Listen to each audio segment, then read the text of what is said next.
Welcome to the NFAA podcast. I'm your host, Rod White, U.S. Archery Olympic gold medalist, NFAA bowhunting coordinator, professional archer, and bow hunter.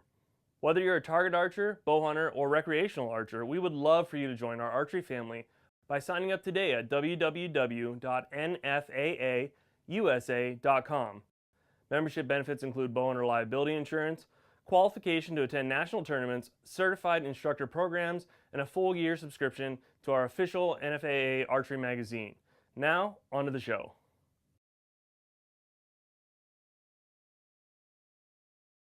Well, we're here in Yankton, South Dakota, and I'm here with Chris Berry on the left and Tim Grapentien.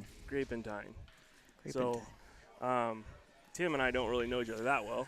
I think we shook hands earlier. Probably. We've shot before, I'm sure. Chris and I have shot together a lot, beginning probably with the ESPN Great Outdoor Games I think we were talking about earlier. Yeah. And then we shot some Buckmaster stuff. Yeah, pretty much anywhere we can shoot moving targets. Yeah, that's fun. That's us. Yeah, exactly. So these two guys are competitors, and I mean, I'll kind of let you guys tell your own stories, obviously, but you're both shooting in senior pro. Yep. Mm-hmm. And just to give a shout out to your sponsors, who do you got, Chris? PSE, been with PSE, I think about 6 years now. Luminoc, Ozark Feather, and a new sponsor, Meopta Optics. I'm pretty excited about that. Yeah, we should talk about that later. Yeah, that's we should. More than just a sponsor to you. Yeah, right. Yeah, I'm going to work for them. Yeah, so that's I'm awesome. excited about Congratulations. that. Yeah, thanks, man. And you? Yeah, I'm sponsored by Easton, True Ball, Excel, MJC Sporting Goods, XS Wings, Podium Plus Bowstrings, working on Bowtech. That's right, me too. Yeah. If you guys are listening out there. Yeah. So anything else that you want to add as far as your background goes? Like you said, I'm in law enforcement. I've been a law enforcement officer for the last 29 years. I just love my career. And you are a firefighter. Right. I've been in the fire service for 27 years. I'm a battalion chief for City of Taylor Fire Department. We're a very busy inner city department, which will lead into why we do archery. Well, and that's cool because I did the first podcast we did with Sean Vincent, and it was a lot about had to do with his pride in wearing a Team USA shirt, and I didn't even know, but he's a law enforcement officer, Yep. and, DNR officer, I should say, and that was kind of a cool hit. So I thought I'd have you two guys on because well, see, that's where we are back and forth because he's a Yeah. firefighter, I'm a cop. Well, then you've got the game wardens. Well, we call them possum police. Yeah. So you Lost gotta in the keep, woods. Yeah, they got to give those gigs in there to them. But we're all brothers. Yeah. Oh yeah, definitely. Yeah. If he were to need something out here on the line or something, he knows I have it. Yeah. So vice versa. And you guys have a pretty tight relationship, competing with each other too. Yeah. I mean, so we expect lots For of years. jokes out of this. Oh yeah. From you two. Yeah. So what I wanted to go into was what we were talking about a few minutes ago was if there's a story that you could relate to archery, because why we do this podcast isn't, I mean, we're obviously here at a competition and we're shooting for the weekend, but we're really we want to reach out to those who are kind of on the border of like stepping into target archery or bow hunting in the NFAA world. Sure. And let them know about opportunities that are here. And of course we do that through a lot of different ways, but in your two scenarios, as we're not both law enforcement officers, but public service people. Sure. And we all thank you for your service, by the way. Thank you. For sure. Do you ever run across, or do you have any stories about how archery is tied into your jobs? Sure, we do. In where I live in Michigan, we have in the summertime we have a burn camp where children or kids that have gotten burned throughout that particular year are actually sent to a camp, and archery is part of a big deal of that camp because they can't do a lot of things because of their skin being stretched, or they don't want to be in other sports because of the way they look. But the camp is with the very similar kids that have all the same problems, and they put on a very big archery thing. We shoot at balloons, we shoot at cards, they shoot at 3D targets, and it really makes them feel like a sense of accomplishment. Like when they pop a balloon with an arrow. They didn't think after being burned, maybe they thought that they couldn't accomplish anything ever again. Their life was done. But a simple thing like that, it lifts their spirits. It says, hey, you can go out and do things. And and that gets them going again, and that's real important to keep them going, keep the kids going. And I know Chris does quite a few things with the police also. In that, with what you've done, just out of curiosity, because part of my job here is to build some bowhunting programs where we actually show like real recruitment levels of people that are coming into the organization as members and are going into the field, because there are lots of programs that introduce archery to kids. Just out of curiosity, like, what do you think the percentage is of those kids latching onto the sport and then making it to the field and actually hunting? Do they pick up mentors in that program that you're Oh, yes, absolutely.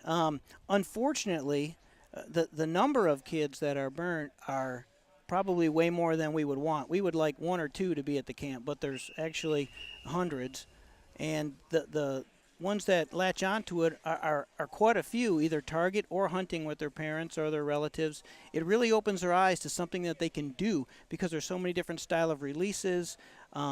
We show them that there's pictures of other folks that have other disabilities that shows them, yes, we can do this no matter what you are. Matt, of course. Yep. There's a young lady on the line right now that she's shooting with her teeth. So it gives them inspiration.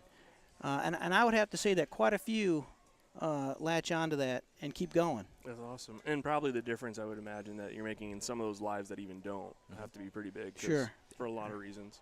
That's cool. Chris? Yeah. I'm very fortunate. I got with the Missouri Department of Conservation, I think probably almost 18, 19 years ago, and I started an archery program where they have at Roaring River State Park, which is coming up, and if you're bored, you need something to do, you can come help me, because we'll have anywhere from 1,500 to 3,000 kids over that weekend, and I've been doing that now for 15 years, this structured event where the kids come and they get to go shoot with instructors, whoever I can beg get to come help me. Yep. And we shoot at 3D targets, and then we have a prize table where my sponsors or anybody that donates stuff to me, they get to come shoot for a prize. And then if they hit the circle, then they get the prize. And that's in Missouri? In Missouri, yeah, down in southwest Missouri. At Roaring River State Park. So if you're listening, we need volunteers. I'm telling you, I need help, people, because there's so many kids that come to that. And what is so cool about this program is that I'm seeing those kids now on the ranges. I'm seeing my kids that have gone through our little fun time at Roaring River State Park now shooting the NAS program, and they're doing all those things. I'm seeing them, so I know that it's working, and that makes it really cool. In your in law enforcement specifically, I'm sure you run into lots of situations that are some. I don't know, maybe you can't talk about some of them, but I'm sure some of them are pretty. Like you were late this time because somebody was shooting somebody. Slowed you down. yeah. I would like to have been here a lot earlier yesterday, but we had a lot of things go on. I do have one really funny story, or I guess it's funny to me. It's funny to everybody else. It's not funny to the criminal. I love to shoot fish. I shoot archery professionally, and I work in the industry as well, and I need some stress relief. Of course, I'm going to go shoot archery, but I love to shoot fish. And so, I don't know, probably 20 years ago, I'm shooting fish because I run a trap line, so we shoot fish all summer so we can get... With your bow? With my bow. Yep. And so it's my day off. I've been shooting fish all day. So if you can imagine, when you shoot fish, you get nasty and you stink really bad. So go to the next creek, and I'm fish is there, and I'm like, oh, yeah. So I walk down to the creek bank, and there's a guy there pretending to be a camper. And I thought, hey, man, what's up? And back then, they were making meth creekside, and he was just pretending that he was camping. And I was like, holy crap, this guy's cooking meth. And I walked right up on him. And I'm shooting fish, but I've already shot a couple fish walking up to him, and he's kind of freaking out because I'm walking up into his camp. So this guy's like, yeah, I'm just camping, man. I'm just camping. And I'm like, all right, no problem, man. I'm going to go shoot some fish. And I'm shooting fish, but by now I'm starting to act kind of crazy when I shoot the fish, like, yeah! And I'm ripping its guts out, and the fish is flopping off in the bank. And it's a little bitty creek. It's not maybe 15 foot wide. And so I go on around the corner, going around the bend. I get on my cell phone. I said, hey, send me everybody, because I need some help. This guy's down here cooking meth. And they're like, all right. I said, but come in quiet. So here comes the sheriff now. He wasn't the sheriff then. He was just a road deputy like me. And here comes the sheriff. He wasn't the sheriff. But here he comes, and I'm like, across the creek now, and I'm still shooting fish, and I'm making, blood splatter everywhere. And he's across the creek 15 feet from me. Well, he sees the cop car coming around the corner, and so I draw back on him and say, "Sheriff's Department, put your hands up," with my bow. And he already knows what I'm doing to these fish. And I said, "I will gut you like a fish." So he was like, trying to figure out what he wanted to do. And so then he went to jail, and it made the front page of the newspaper, bow fisherman arrest guy cooking meth. Untold story of archery. Oh yeah. It was a crazy time. It wasn't the smartest thing I've ever done in law enforcement, but I was like, I'm not going to let you get away. Well, how about are there kids that you caught doing things they shouldn't have been doing? Yeah. And then have you seen them roll into archery, like organizational or hunting wise? I've coached a lot of kids over the years, and had some kids. I'm trying to think. It was probably at least 20 years ago that came out and were getting lessons, and they were from a troubled family, and they used archery as a release to get away from the family environment, and he wound up becoming an officer. Oh, also. Awesome! Yeah, so it's really cool how archery can lead you down different paths. That's awesome. Yeah. Well, speaking of archery, from a competitive standpoint, a practice routine, do you guys, just out for people who are wondering, how much time do you have? I mean, you said you got in 1 o'clock in the morning because you were late with an incident, but yeah. So how much time do you get to practice, or do you have a practice routine, or? I do. I am really into this. I've got a 25-yard indoor at the house. I've got a 100-yard static range. I've got the Buckmaster mover there at the house. I've got 14-target field course at the house. Wow. But it's getting outside to go do that. And I'm like Tim.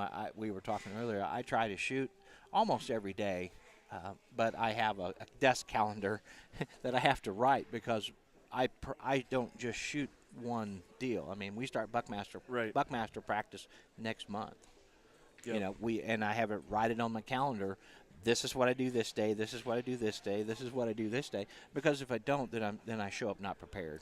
So your that schedule for you, it keeps everything together. Absolutely. And probably tracks your progress. That's something I mention a lot in different seminars and things I do. The biggest mistake that I see archers make is not journaling. Yeah. And making a schedule is a part of that too, a training program. I don't know that I necessarily believe in the whole peaking process, but the process of planning out what you're going to be doing at certain times keeps you on track. Because if you get behind in your tuning, for example, we're here in Yankton, well, you were down south. Where are you from?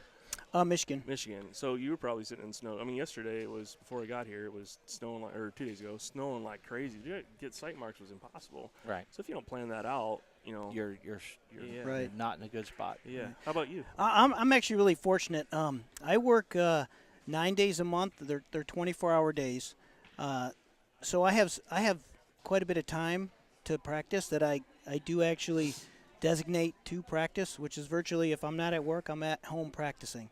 I usually put in a couple hours a day. Another routine that I got into through some extremely smart coaches was a Mentos Routine, and I think that's real important for shooting, learning how to calm down, learning how to just stay relaxed and shoot your shot. Explain that a little more. Well, in a competition, every arrow counts for something, and you want that one arrow to count for the most it possibly can. So when you're working at home and you're shooting, you're working on your form, and most guys don't work on the mental aspect of it. You can shoot and shoot and shoot, and you can get the physical form down. People need to take a step back and say, okay, I need to calm my mind. I need to make a nice calm shot. And that will help you during stressful situations, which both him and I have both had throughout the past 30-some years.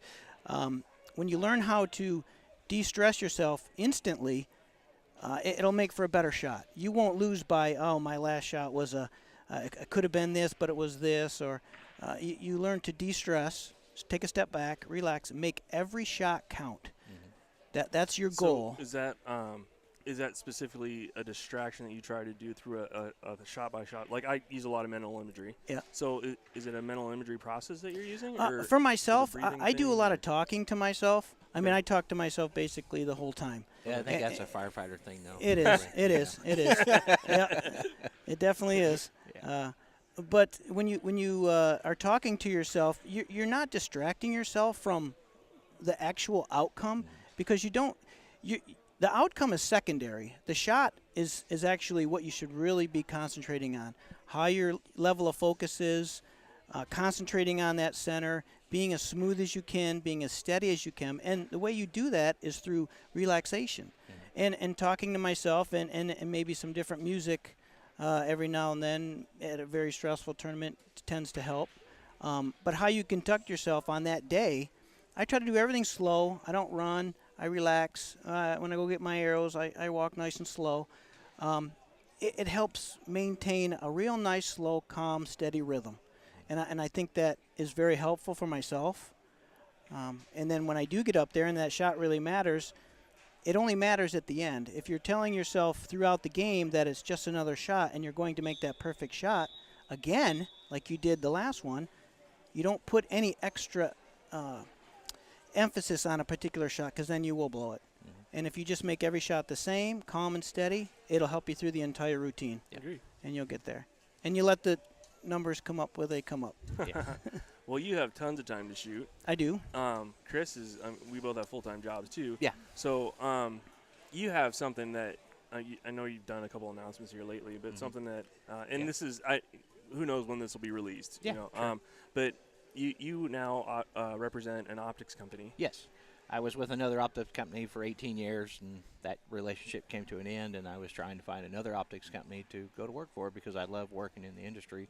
I do the Ozark Feather, which is strictly an indoor gig, and I love selling feathers too, but I got to have, we've got to work in the industry as much as we travel. I've got to have something to supplement my playing or my working. Well, I think that's something that people don't see necessarily. I mean, you come here, obviously, see you there in a shooter shirt working in a booth, but I think lots of questions about how do you become a pro archer. Well, the reality of it is there's not a whole lot of.